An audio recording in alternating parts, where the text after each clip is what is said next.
Very good morning dear students. आज की class में हम एक नई यूनिट स्टार्ट करेंगे और आज की हमारी जो यूनिट रहेगी वह हमें ध्यान रखनी है, सेल बायोलॉजी से संबंधित है, यानी कोशिका विज्ञान से संबंधित हमारी यूनिट रहेगी। उसमें सबसे पहली जो चैप्टर है वो हम देखेंगे कोशिका के बारे में और विभिन्न प्रकार के कोशिकांगों की संरचना एवं उनके कार्यों के बारे में हमें स्टडी करेंगे। नेक्स्ट अगले चैप्टर में हम पढ़ेंगे वह विभिन्न प्रकार के बायोमोलिक्यूल्स हैं उन बारे में स्टडी करेंगे और उसके बाद में नेक्स्ट अगला चैप्टर हम देखेंगे सेल डिविजन्स के बारे में, कोशिका विभाजन के बारे में। तो ये इस प्रकार से हमारे चैप्टर रहेंगे जो कि हमारी जो यूनिट है नेक्स्ट उस यूनिट के भाग है।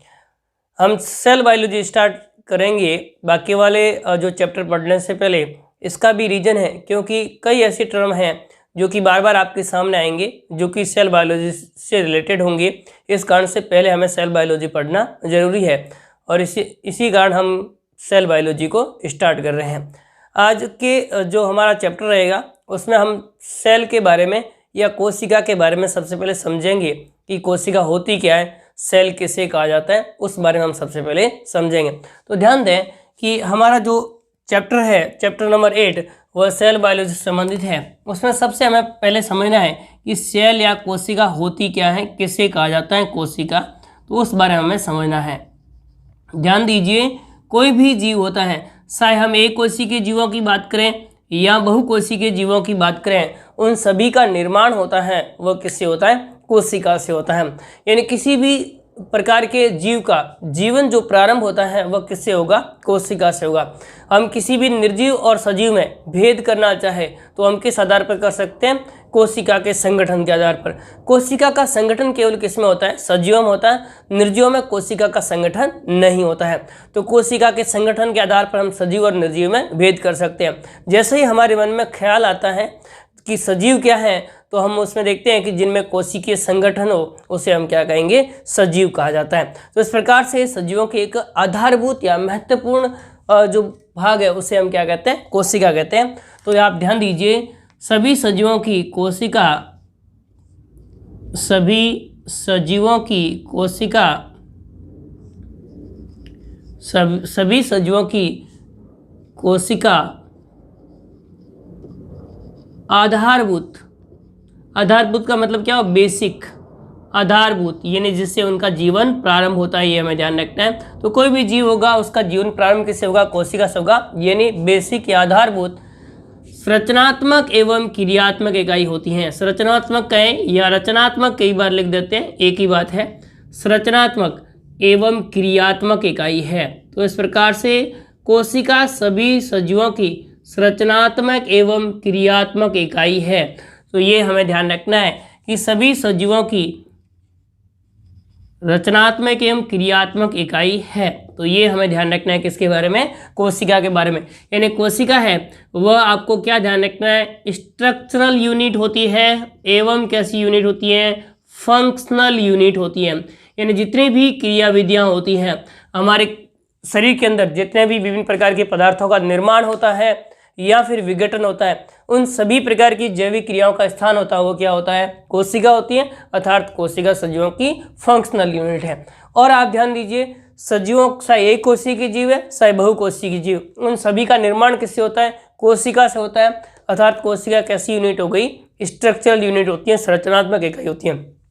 संरचना का मतलब क्या हुआ, जैसे कि हम भवन निर्माण करते हैं तो भवन निर्माण क्या करते हैं, ईंटों का उपयोग करते हैं या सरिया का उपयोग करते हैं। उन ईंटों का उपयोग करके और ईंटों को जोड़ करके क्या बनाते हैं, भवन का निर्माण करते हैं। उसी प्रकार से किसी भी जीव है, चाहे एक कोशिकीय जीव है या बहुकोशिकीय जीव, उनका निर्माण होगा वो किससे होगा, कोशिका से होगा। तो ये हमें ध्यान रखना है किस प्रकार की यूनिट होगी, स्ट्रक्चरल यूनिट होती है और कैसी होती है, फंक्शनल यूनिट होती है। तो इस प्रकार से हमें ध्यान रखना है, cell is structure and functional unit of a living organism. तो ये हमें ध्यान रखना है, किसी भी सजीव है उसकी संरचनात्मक क्रियात्मक इकाई क्या होती है, कोशिका होती है, सेल होती है। ये हमें ध्यान रखना है। चाहे एक कोशिकीय जीव है, कुछ जीवों का शरीर होता है वो किससे बना होता है, एक कोशिका से।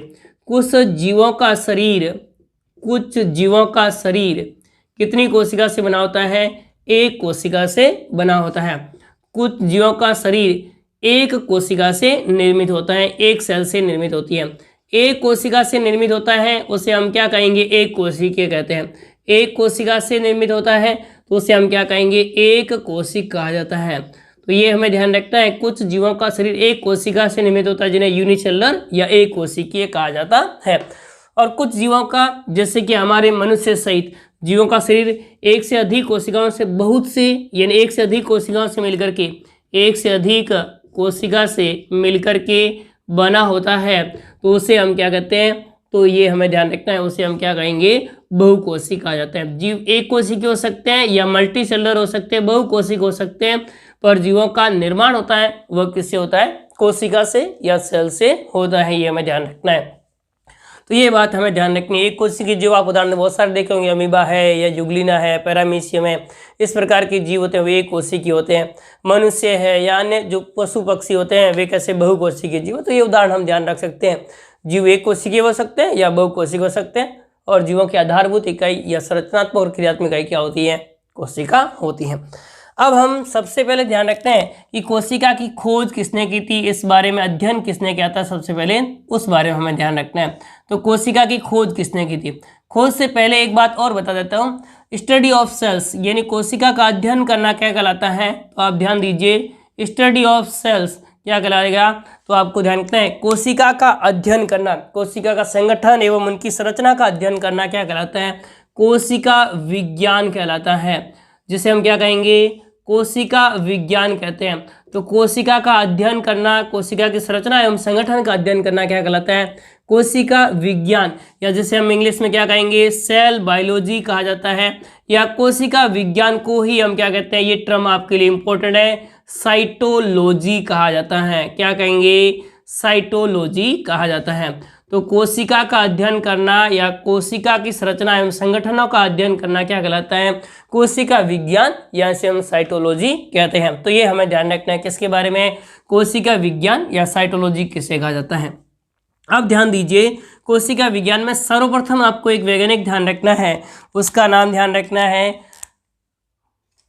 Robert Hooke. कौन से वैज्ञानिक का नाम ध्यान रखना है, रॉबर्ट हुक। रॉबर्ट हुक ने 1665 में इन्होंने, रॉबर्ट हुक ने सर्वप्रथम कोशिका की खोज की थी, हमें ध्यान रखना है। इन्होंने जो है वो आपको ध्यान रखना है, सर्वप्रथम जो कार्य करते हुए, और स्पेसनिस ओक नामक पादप था, उसकी छाल की कोरक की कोशिका,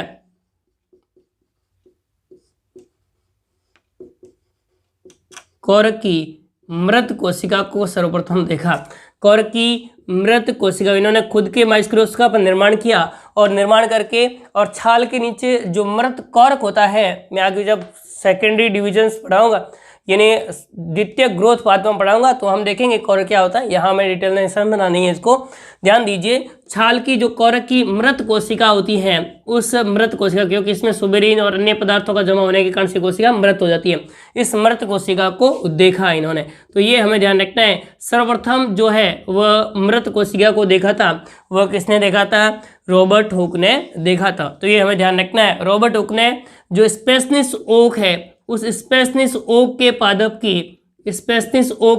की छाल को देखा, यानी कोरक की मृत छाल को देखा एवं मृत कोशिका की छाल को देख करके इन्होंने इसका नाम दिया, वह हमें ध्यान रखना है, सेल्यूली नाम दिया। तो इन्होंने सर्वप्रथम जो पादप की मृत कोशिका है उसको देखा और उसका नाम क्या दिया, इन्होंने सेल्यूली नाम दिया था, ये हमें ध्यान रखना है। सेल्यूला का मतलब क्या होता है, एक खोखली गोल संरचना होती है, उससे खोखली सूक्ष्म गोल संरचना होगी, उसे हम सेल्यूली कहते हैं, कोष्ठ कहते हैं। तो इस प्रकार से इन्होंने देखा था, ये हमें ध्यान रखना है। इन्होंने मधुमक्खी के छत्ते के समान संरचनाएं देखी थी, मधुमक्खी के छत्ते के समान संरचनाएं देखी अपने माइक्रोस्कोप में, छत्ते के समान संरचना देखी और उसको नाम क्या दिया, सेल्यूली नाम दिया था, ये हमें ध्यान रखना है।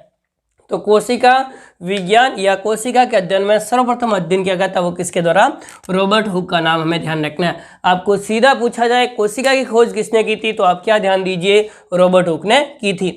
इन्होंने एक अपनी पुस्तक लिखी थी माइक्रोग्राफिया। इस माइक्रोग्राफिया नामक पुस्तक में इन्होंने सबसे पहले सेल या कोशिका शब्द का उपयोग किया गया। तो कोशिका या सेल शब्द का उपयोग भी किसने किया था, रॉबर्ट हुक ने किया था, ये हमें ध्यान रखना है। फिर उसके बाद में नेक्स्ट अगला हमें ध्यान रखना है, रॉबर्ट हुक के बाद में वो आपको ध्यान रखना है Antony von Leeuwenhoek. Antony von Leeuwenhoek Antony von Leeuwenhoek ने, आपको ध्यान रखना है कि सर्वप्रथम जीवित कोशिका की खोज की थी। तो सर्वप्रथम जीवित कोशिका की खोज किसने की थी? सर्वप्रथम जीवित कोशिका को देखा, इन्होंने सर्वप्रथम जीवित कोशिका को देखा था। तो सर्वप्रथम जीवित कोशिका को किसने देखा था? तो आपको ध्यान रखना, एंटोनी वॉन ल्यूवेनहॉक ने। इन्होंने विभिन्न प्रकार की जीवाणु कोशिकाओं को देखा, तो मनुष्य की शुक्राणु कोशिकाओं को भी देखा था, अन्य कोशिकाओं का अध्ययन किया था। तो सर्वप्रथम जीवित कोशिका को देखा था, वह किसने देखा था? तो आपको क्या ध्यान रखना है? एंटोनी वॉन ल्यूवेनहॉक ने 1774 में इन्होंने जो है वह सबसे पहले जीवित कोशिका को देखा था। तो सर्वप्रथम जीवित कोशिका को देखने का श्रेय जाता है, वो किसको जाता है? एंटोनी वॉन ल्यूवेनहॉक को। यहाँ आपको 1674 ध्यान रखना है। तो ये इस प्रकार से एंटोनी वॉन ल्यूवेनहॉक ने सर्वप्रथम जीवित कोशिका को देखा था, ये हमें ध्यान रखना है। उसके बाद में ध्यान दीजिए, एंटोनी वॉन ल्यूवेनहॉक के बाद में अगले हमें वैज्ञानिक ध्यान रखना है, वह आप ध्यान रख सकते हैं रॉबर्ट ब्राउन। तो नेक्स्ट अगला हमें ध्यान रखना है किसके बारे में? रॉबर्ट ब्राउन के बारे में। रॉबर्ट ब्राउन ने ट्रेडिस्केंसिया नामक पादप का अध्ययन करके केंद्र की खोज की थी। तो इन्होंने कौन से पादप पर कार्य किया? ट्रेडिस्केंसिया पादप पर कार्य किया, ट्रेडिस्केंसिया पादप पर कार्य किया। और ट्रेडिस्केंसिया पादप की परागकण की कोशिका में केंद्र की खोज की, परागकण कोशिका में केंद्र की खोज की। तो इस प्रकार से ट्रेडिस्केंसिया के पादप में केंद्रक की खोज की थी, वह किसने की थी? तो आपको क्या ध्यान रखना है?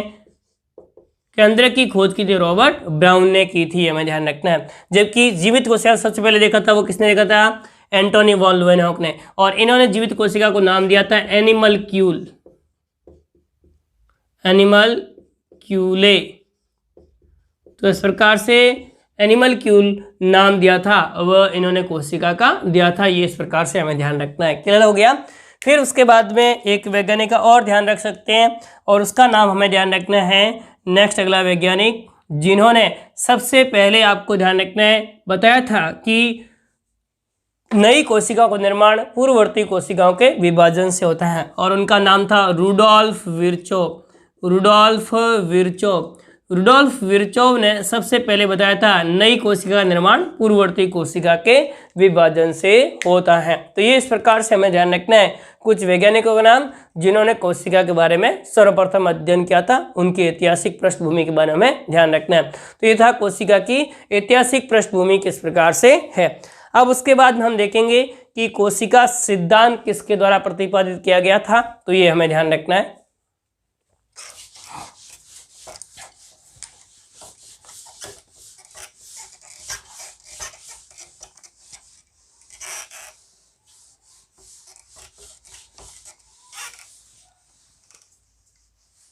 नेक्स्ट अगला हमें ध्यान रखना है कोशिका सिद्धांत।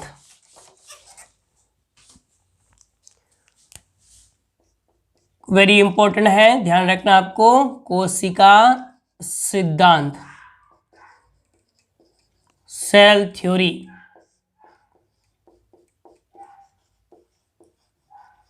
कोशिका सिद्धांत या सेल थ्योरी। आपको एक छोटा सवाल पूछा जा सकता है, इसका प्रतिपादन किसने किया था? तो आप दो वैज्ञानिकों का नाम ध्यान रखना है। कोशिका सिद्धांत का प्रतिपादन सर्वप्रथम किसके द्वारा किया गया?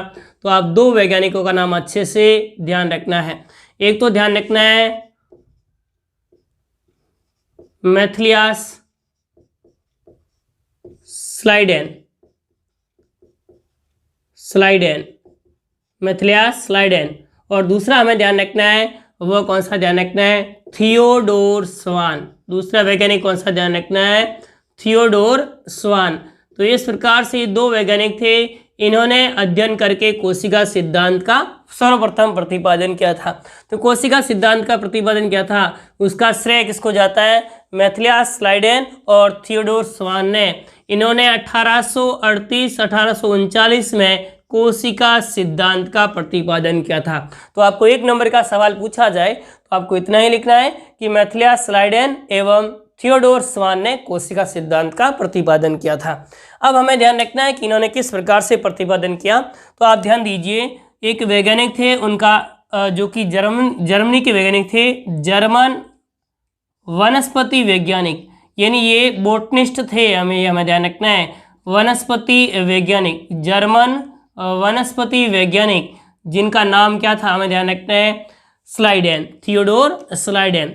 थियोडोर स्लाइडेन पूरा नाम है मैथिलिया स्लाइडेन, मैथिलिया स्लाइडेन, जिन्होंने 1838 में पादप ऊतकों का अध्ययन किया। किसका अध्ययन किया, हमें ध्यान रखना है, पादप ऊतकों का अध्ययन कर, पादप ऊतकों का क्या क्या इन्होंने अध्ययन किया और बताया कि पादप ऊतक होते हैं वे कोशिका से मिलकर के बने होते हैं। तो ये हमें ध्यान रखना है। सर्वप्रथम स्लाइडेन ने 1838 में पादप ऊतकों का अध्ययन करके, ये पादप ऊतकों का अध्ययन कर रहे थे और उन्होंने बताया कि पादप ऊतकों का निर्माण है वह कोशिका से होता है। ये हमें ध्यान रखना है। क्लियर हो गया। फिर उसके बाद में एक वैज्ञानिक थे, ब्रिटिश वैज्ञानिक, ब्रिटिश प्राणी वैज्ञानिक, ध्यान रखना है, ये प्राणी वैज्ञानिक थे।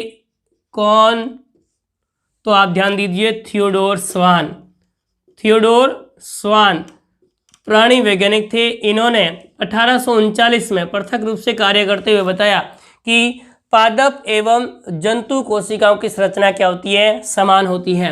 यानी जंतु पादप कोशिका की समान संरचना होती है। किसकी, पादप सेल्स के समान संरचना होती है, वह जंतु कोशिका की होती है। यानी जंतुओं के ऊतकों का निर्माण भी कैसे होता है, जंतु कोशिका के समान होती है। यानी इनकी सामान्य संरचना होती है वह पादप कोशिका और जंतु कोशिका में समान होती है। पादप कोशिका में आपको ध्यान रखना है, बाहर की ओर मृत कोशिका भित्ति उपस्थित होती है, जबकि जंतु कोशिकाओं में बाहर की ओर मृत कोशिका भित्ति उपस्थित नहीं होती है। बाकी आपको ध्यान रखना है, जंतु कोशिका की उसके बाहर भी कोशिका झिल्ली उपस्थित होती है और पादप कोशिका के बाहर भी लिपिड और प्रोटीन की बनी हुई कोशिका झिल्ली उपस्थित होती है। तो उन्होंने यही बताया कि जो पादप कोशिका और जंतु कोशिका होता है उनका आंतरिक संगठन होगा वह समान प्रकार का होता है। ये किसने बताया था, स्वान ने बताया था कि जिस प्रकार से पादप कोशिकाएं होती है उसी प्रकार से जंतु कोशिकाओं की भी आंतरिक संरचना होती है, आंतरिक संगठन होता है वह समान प्रकार का होता है। यानी इनके बाहर की ओर जीवद्रव्य झिल्ली उपस्थित होती है जिनके अंदर विभिन्न प्रकार के कोशिकांग उपस्थित होते हैं, जीवद्रव्य उपस्थित होता है। तो ये बताया था किसने, स्वान ने बताया था। इन दोनों वैज्ञानिकों ने, इन दोनों वैज्ञानिकों के आधार पर एक निष्कर्ष निकाला, वैज्ञानिकों के सिद्धांतों के आधार पर निष्कर्ष निकाला, के सिद्धांतों के आधार पर या तर्क के आधार पर निष्कर्ष निकाला। क्या निष्कर्ष निकाला कि सजीवों का निर्माण कोशिका एवं उनके उत्पादों से होता है। सजीवों के शरीर का निर्माण, सजीवों के शरीर का निर्माण या सजीवों का निर्माण होता है वो कोशिका एवं उनके उत्पादों से होता है, कोशिका एवं उनके उत्पादों से होता है। तो सजीवों के शरीर का निर्माण कोशिका एवं उनके उत्पादों से होता है, कोशिका एवं उनके उत्पादों से होता है, प्रोडक्ट से होता है। यानी formations of any living organisms by cells and product of cells. तो इस प्रकार से कोशिका एवं कोशिका के उत्पादों से सभी सजीवों का निर्माण होता है, जीवित जीवों का निर्माण होता है। तो सभी जीवित जीव होते हैं वे किससे बने होते हैं, कोशिका एवं उनके उत्पादों से मिलकर के बने होते हैं, उनके प्रोडक्ट से मिलकर के बने होते हैं। यही बात क्या कहलाई, यही कोशिका सिद्धांत कहलाता है। यही क्या कहलाता है, कोशिका सिद्धांत कहलाता है। तो इसे ही किस नाम से जाना जाता है, कोशिका सिद्धांत के नाम से जाना जाता है। यही क्या कहलाता है, कोशिका सिद्धांत कहलाता है। ऐसे ही क्या नाम दिया गया, कोशिका सिद्धांत या सेल थ्योरी नाम दिया गया। ये हमें ध्यान रखना है। फिर उसके बाद में एक वैज्ञानिक का नाम हमें ध्यान रखना है जिनका नाम कई बार पूछा जाता है, वो वैज्ञानिक हमें ध्यान रखना है रुडोल्फ विर्चोव। रुडोल्फ विर्चोव ने आपको ध्यान रखना है बताया कि नई कोशिकाओं का निर्माण पूर्ववर्ती कोशिका के विभाजन से होता है। नई कोशिका का निर्माण पूर्ववर्ती कोशिकाओं से होता है। नई कोशिकाओं का निर्माण पूर्ववर्ती कोशिकाओं से होता है। नई कोशिकाओं का निर्माण कैसे होता है? पूर्ववर्ती कोशिकाओं से होता है, पूर्ववर्ती कोशिकाओं से होता है। यह बताया था किसने? रुडोल्फ विर्चोव ने। इन्होंने एक टर्म दिया था, होमिनिस सेल्यूला ई सेल्यूला, यानी नई कोशिका का निर्माण होता है वह पूर्ववर्ती कोशिका के विभाजन से होता है। इसका अर्थ यही होता है। तो ये हमें ध्यान रखना है। ये किसने बताया था? रुडोल्फ विर्चोव ने बताया था। फिर कार्ल नागेली ने बताया कि नई कोशिकाओं का निर्माण पूर्ववर्ती कोशिकाओं के विभाजन से होता है। इसी आधार पर आधुनिक कोशिका सिद्धांत प्रतिपादित किया गया। इसके आधार पर कौन सा सिद्धांत?